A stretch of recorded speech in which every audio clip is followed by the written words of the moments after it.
520 isanjaton'ny mponina eto Madagasikara dia tantsaha avokoa, tsy mba manana fiaina ara-tsosialy nefa izy ireny, ka izay indrindra no nahatonga ny CNAPS sy ny tranobe ny tantsaha ametraka rafitra hitantanana ny fisotroan-dronoan'ny tantsaha.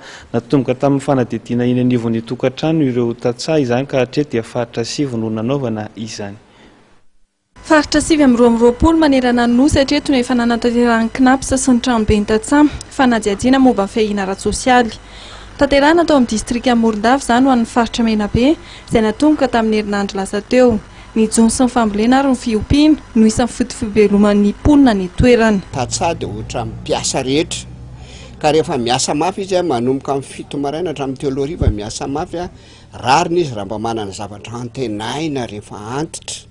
Dia izay no mahaventrany be ny tantsaha hoe andao apetraka ny fisotroan-dronono ny tantsaha. Nandritra fijinay fotony nataon'ireo teknisianina teny tokantrano na tantsaha dia tsapa faliana amin'izany fananana fiaina ara-tsosialy izany ireo mpamokatra. Ny tantsaha izany manao ny asa amanay ny tena tsy zakany mihitsy, ka mendrika azy no mena retirety.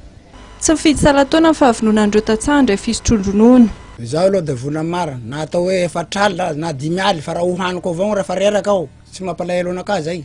Ireo vokatra fanadihadiana rehetra voangina tamin'izao fijinanay fotony izao dia avondrana ka omena ny orinasa vahiny izay mikarakara ny fiaina ara-tsosialin'ireo mpiasa teny any Frantsa na ny RSI, régime de retraite des indépendants, izay hamaritra sy ny fomba sy ny rafitra hitantanana fisotroan-dronon'ireo tantsaha mpamokatra.